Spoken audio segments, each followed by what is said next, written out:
이 박사님도 보면 나도 이런 혼란을 경험했다. 나는 즉각 이 경험에 대한 저항을 내려놓기 시작했다.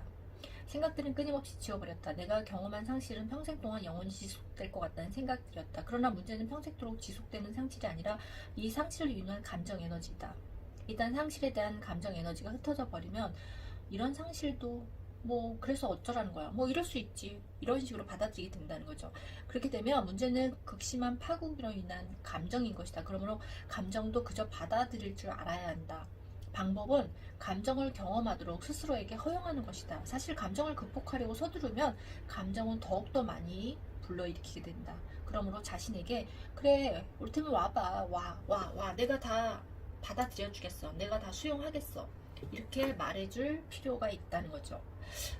이 부분은 사실 저도 예전에 이런 경험을 한 적이 있어요. 예전에 심한 요통으로 너무 허리가 아프고 굉장히 운동을 열심히 하던 사람이었는데 너무 극심한 스트레스로 어느 순간 갑자기 허리가 아파오는 거예요. 그래서 나는 그때 병원에 가니까는 병원에서 뭐 디스크다, 뭐 수술을 해야 된다, 막 이런 식으로 얘기를 하다 보니까 나는 이제 디스크 환자야. 나 너무 우울해. 나 아직 해야 될 일도 많은데 허리가 아파서 불과 앞에 50m도 걷지 못하고 너무 슬픈 거예요. 그래서 한동안 되게 상실감에 부정적인 에너지 장에 쌓여 있었는데 어느 순간 그냥 무슨 생각을 했냐면 그때 바닥을 쳤어요. 정말 우울한 감정의 바닥, 아주 많은 부정적인 감정의 바닥을 치고 나서 그냥 받아들이기로 했어요. 받아들이고 그래 그냥 뭐 그래도 환자지만 죽진 않았잖아. 죽은 건 아니니까 그래도 감사하자 이런 생각을 했죠. 뭐 내가 지금 당장 암 환자도 아니고 난 죽음을 눈앞에 둔 건 아니잖아. 난 지금 허리가 아파서 누워있지만 그래도 죽음을 겪는 건 아니니까 그래도 이 정도임을 감사하자. 바닥을 치고 나서 감정의 에너지 장이 제가 다 경험해서 다 빠져나갈 수 있게 수용하고 받아들였더니 어느 순간 긍정적인 감정들로 싹 바뀌면서 어느 순간 몸이 건강을 되찾았어요. 정말 이런 경험이 있었어요. 저도. 그러니까 어떤 바닥치기죠. 우리가 감정의 바닥을 쳤다고 그러잖아요. 나의 인생의 바닥을 쳤다. 이런 경험을 저도 한 적이 있거든요. 그래서 그때 그냥 여러분이 저항을 한다든지 이거를 계속 뭔가 그냥 부정적인 감정을 갖고 사시는 게 아니라 이때 그냥 받아들이고 수용하고 그렇게 하면 이것들이 내 몸에 빠져나간다는 거죠. 저는 이거를 경험해서 이게 무슨 의미인지를 알거든요.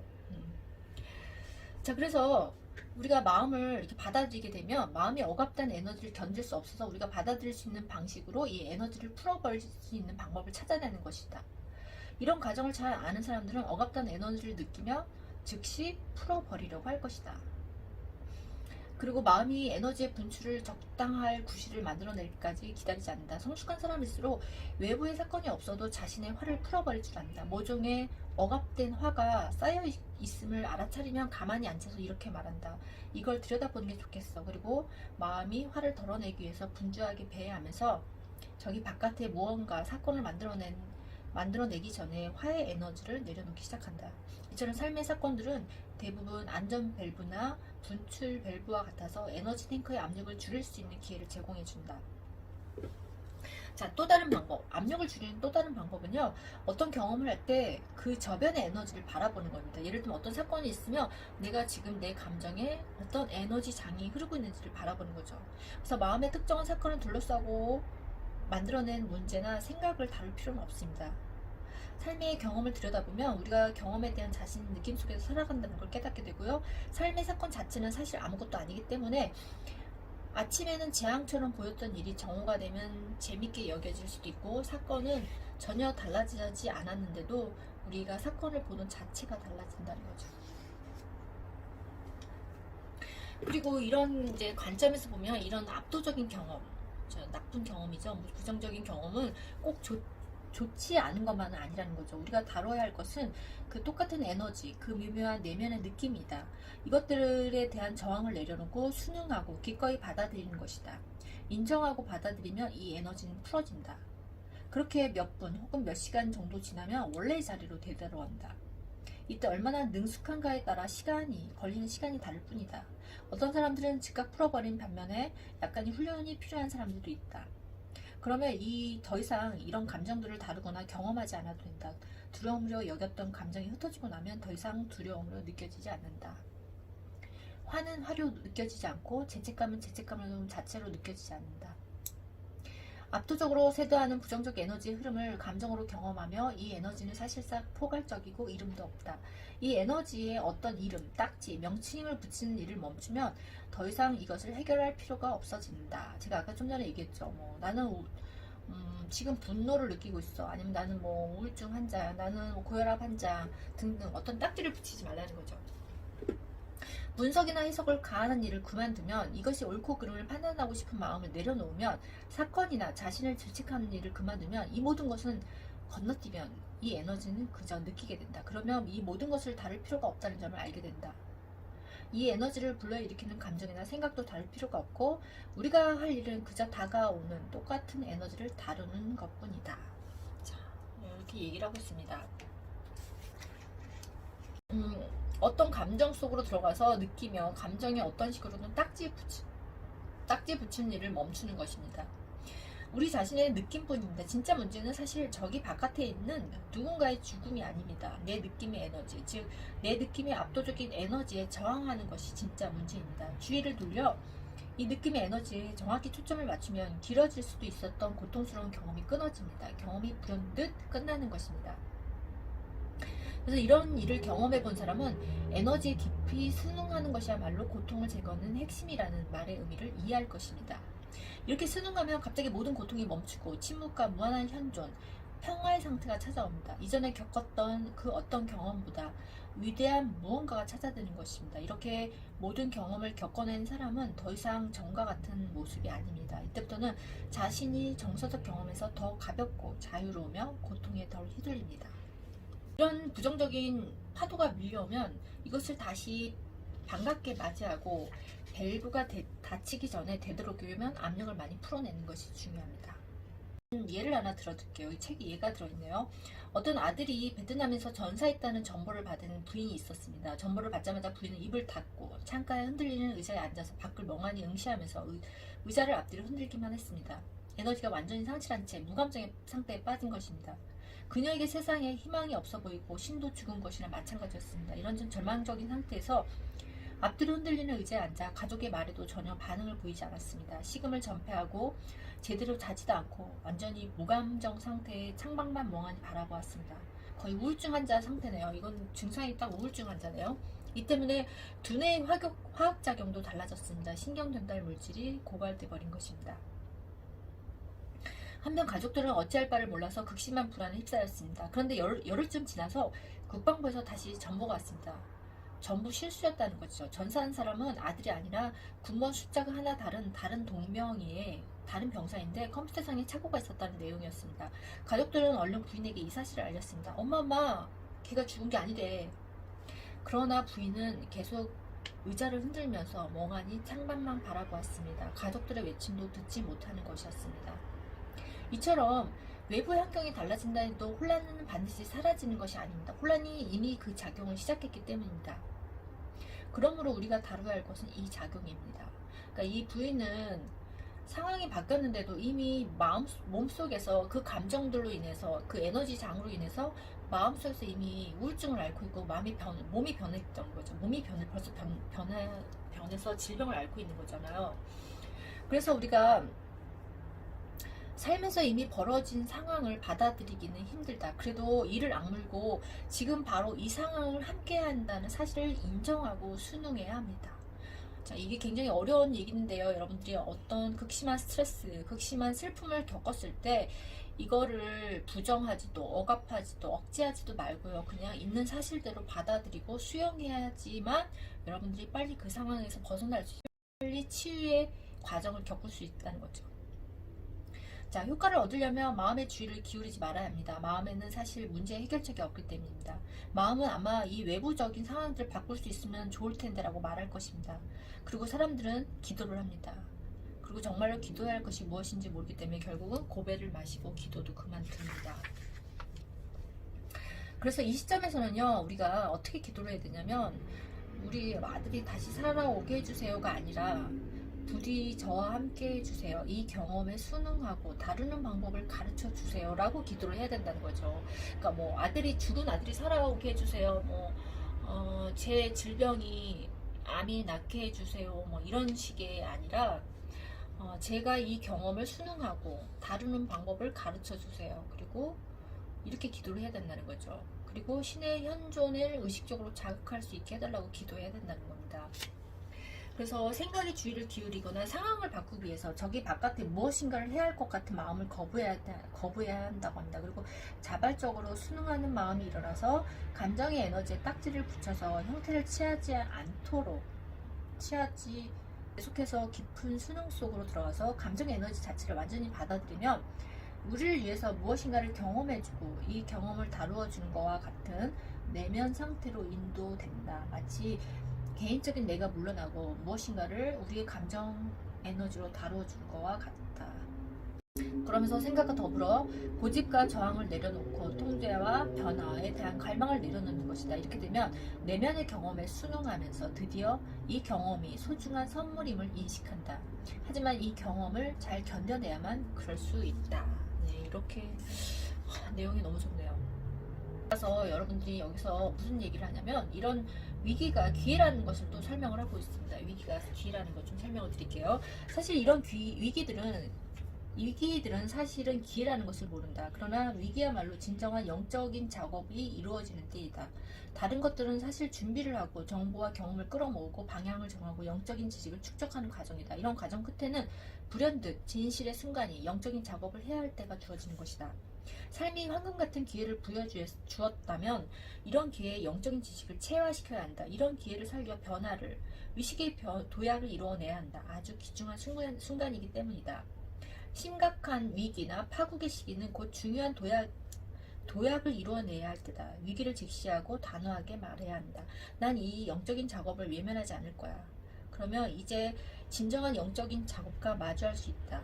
이 작업은 책에서 기분 좋게 들리는 구절을 읽거나 멋진 사진을 보는 것이 아니다. 위기의 한복판으로 들어가서 위기를 똑바로 마주보는 것이다. 이렇게 피할 수 없는 위기에 직면했을 때 비로소 영적인 작업의 위력이 나타난다. 그리고 이 직면은 위기의 도약을 요구한다. 위기에 함께하겠다는 자발적인 의지를 갖고 좋아 라고 말하면 위기는 황금과 같은 귀중한 기회가 되어준다. 아무리 고통스러워도 위기에 함께하겠다는 자발적인 의지를 가지면 의식의 커다란 도약을 경험하고 지혜와 인식, 자각에서도 진정한 진보를 체험한다. 이 정서성 저변에는 우리를 위해서 이 에너지를 경험해주는 어떤 것이 있다. 이런 경험을 딛고 살아남을 수 있는 것은 개인적인 나보다 훨씬 더 위대하고 이 경험들을 잘 다룰 수 있는 어떤 것이 존재하기 때문이다. 그러나 마음엔 혼란에 빠져서 이런 점을 인식하지 못한다. 대신 저기 바깥에서 일어난 사건들을 바꾸고 싶어하고 생각을 통해 파악하려고 한다. 경험에 대해서 우리가 정말로 바꾸고 싶은 것은 무엇인가? 진정으로 바꾸고 싶은 것은 우리가 경험을 느끼는 방식이다. 그리고 우리가 알 수 있는 것은 이 느낌이 왔다가 사라진다는 점이다. 이렇게 감정 상태가 지나가면 사건은 우리를 괴롭히지 못한다. 그러므로 우리가 경험해야 하는 것은 감정의 극심한 분출과 그 에너지다. 그리고 나면 사건은 스스로 해결된다. 자, 우리가 이 직면에서, 중요한 건 직면에서 겪어내야 된다는 거죠. 겪어내면 우리는 더 큰 도약을 하게 되고, 그리고 문제가 저절로 해결된다는 겁니다. 그래서 일어난 일과 이 일에 대해서 우리가 느끼는 방식을 바꾸고 싶은 욕망을 먼저 내려놔야 되고, 직면은 바로 여기에 있다. 사랑하는 사람의 죽음이나 이혼, 결별, 극심한 위기 상황, 부상과 같은 사건의 본질은 무엇이든 우리가 할 수 있는 일은 이것을 끝까지 겪어내리라 마음먹는 것이다. 자, 겪어내리라 마음먹는 것이다. 이게 중요한 거죠. 이 에너지의 장들은 산만하게 퍼져 있으며 형태도 없다. 마치 부정적인 에너지들로 가득한 바구니와 같다. 우리가 다루어야 할 것은 이 바구니 이 안에서 흔들리는 작은 감정들이 아니다. 이 바구니 전체에 압력을 줄이면 이 감정들은 신속하게 겪어내고 반대편으로 나올 수 있다. 이처럼 심각한 파국의 경험은 피할 수 없다. 우리에게 필요한 것은 바로 지금 마쳐야 하는 작업에 순응하겠다는 자발적인 의지이다. 그러면 작업은 마쳤다는 것은 어떻게 알 수 있을까? 작업이 끝나고 나면 불현듯 혼란 속에서 벗어나 평화로운 내면 상태로 들어간다. 자, 내면 상태로 들어갔다는 것이 바로 우리가 잘 겪어냈다는 결과를 나타내는 거죠. 풀리지 못한 감정들과 미안의 작업들은 어떤 결과를 불러올까? 풀리지 않은 감정들은 정서적 태도 속에서 스스로를 드러냈다가 몸에서 병의 형태로 나타난다. 자, 이런 경우 저는 너무 많이 봤어요. 여러 해 전에 일어난 비극적 사건과 관련해서 아직 내려놓지 못한 무의식적인 죄책감. 무의식적인 죄책감은 자율신경계와 경혈 에너지 체계를 통해서 스스로를 드러내고 마음의 어떤 것과 연결된다. 이런 경우 저도 주변에서도 봤고, 극심한 스트레스를 겪는 사람들이 대부분 질병의 형태로 나타나는데, 그게 이제 신체 감정의 에너지가 신체의 질병으로 나타나는 경우, 대표적인 게 암이죠. 암. 아주 극심한 스트레스를 겪은 사람들이 대표적으로 질병을 겪는 게 암입니다. 암. 저희 아버지도 사실 예전에 어떤 극심한 스트레스가 있었거든요. 그 스트레스를 겪고 나서 암이 유발됐어요. 그래서 유발돼서 암 때문에 굉장히 고생하시다가, 아까 제가 얘기했죠. 그거를 겪어내고 그냥 받아들이고 수용해서 신기하게도 암 치유를 했고요. 지금 10년이 넘으셨거든요. 지금은 거의 다시 회춘하셨습니다. 제가 이런 경우를 너무 많이 봤고, 주변에서도 뭐 예를 들면 가족의 이별, 뭐 아니면 가족을 잃었거나 사별을 했거나 이런 극심한 스트레스 상황으로 인해서 질병을 겪는데, 가장 큰 질병이 대부분 암이거나 심근경색이거나 이런 지적 에너지 장이 400인데요. 이성이죠. 이성이 에너지 장이 400입니다. 이 죄책감과 두려움, 화해 에너지 장은 특별히 병에 대한 믿음 체계와 결합해서 실제로 몸에 병을 만들어냅니다. 정신분석에서는 이런 병을 심신증이라고 하는데, 이런 경우 병의 심리학적 요인이 표면에 꽤 두드러지게 나타납니다. 이처럼 비극적인 경험을 정서적으로 충분히 해결하지 못하면 흔히 몇 년 후에 병으로 나타납니다. 예를 들면 20년 전에 가족 구성원 죽음 앞에서 미처 다 풀어보지 못한 슬픔을 심근경색 같은 병으로 나타낼 수 있죠. 제가 아까 얘기했죠. 심근경색이나 암 같은 질병으로 나타낼 수 있다고요. 과거의 사건을 충분히 다루며 마음의 평화를 느끼며 그 사건에 전혀 흔들리지 않습니다. 사건은 더 이상 생각나지 않으며 생각이 나도 고통이 일어나지 않습니다. 그저 평안할 뿐입니다. 그래서 여러분들이 어떤 인생의 큰 사건을 겪으면 그때 충분히 그 부정적인 에너지 감정을 겪고 수용하고, 그 에너지 장이 내 몸에서 통과되도록 해야 되고, 충분한 슬픔을 겪을 수 있는 애도의 시간을 가져야 된다는 거죠. 그때 충분한 슬픔을 수용하지 못하면 그게 언젠가는 나중에 이렇게 질병으로 아니면 부정적인 에너지 장으로 다시 폭발할 날이 온다는 거죠.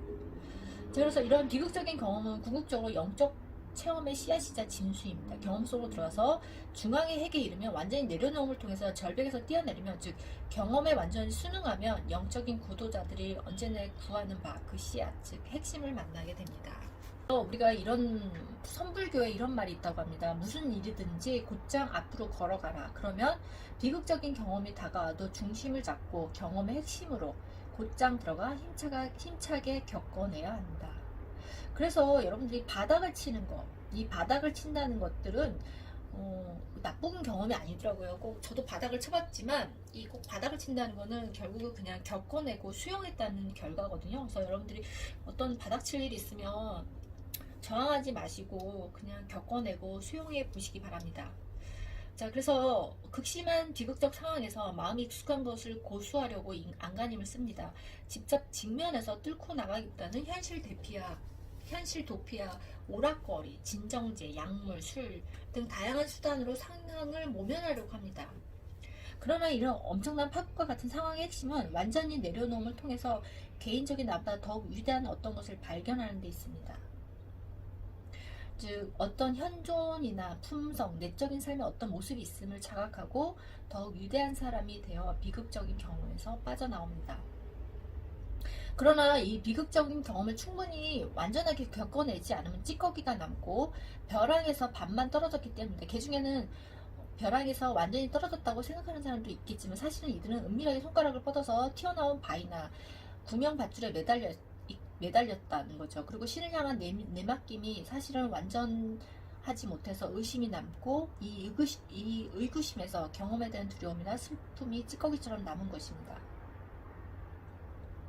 경험이 통과할 때 개인적인 나보다 더 큰 어떤 것을 체험하지 못하면 결국은 그 제한과 어떤 장애를 갖게 되고, 그렇게 되면 특정한 지점이 이상으로 나아가지 못하고 참여의 의지도 제한됩니다. 이런 사람은 아마 이렇게 말할 것입니다. 그런 경험을 다시 직면하느니 나는 차라리 그냥 제한되는 삶을 살아갈래.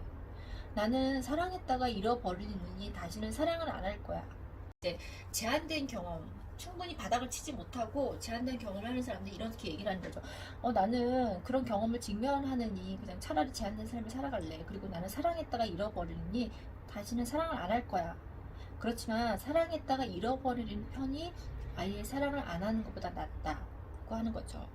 그러니까 우리가 그 실연의 경험을 했을 때, 실연을 겪고 나면 우리가 보통 다음에는 또 이런 실연을 겪을까봐 두려워서 사랑을 안 하는 사람도 있거든요. 사랑을 아예 포기하는 사람들도 있거든요. 그러면 안 되는 거죠. 우리가 어떤 사랑을 해서 바닥을 치는 일이 있더라도 그때 바닥을 치는 경험이 굉장히 성숙한 계기가 된다는 거죠. 그러면 다음에는 좀 더 성숙한 사랑을 잘 할 수 있다는 거죠. 그래서 이런 사랑의 경험은 우리 안에서 제한적이고 작은 나보다 더욱 위대한 큰 나를 만들게 해주기 때문이다.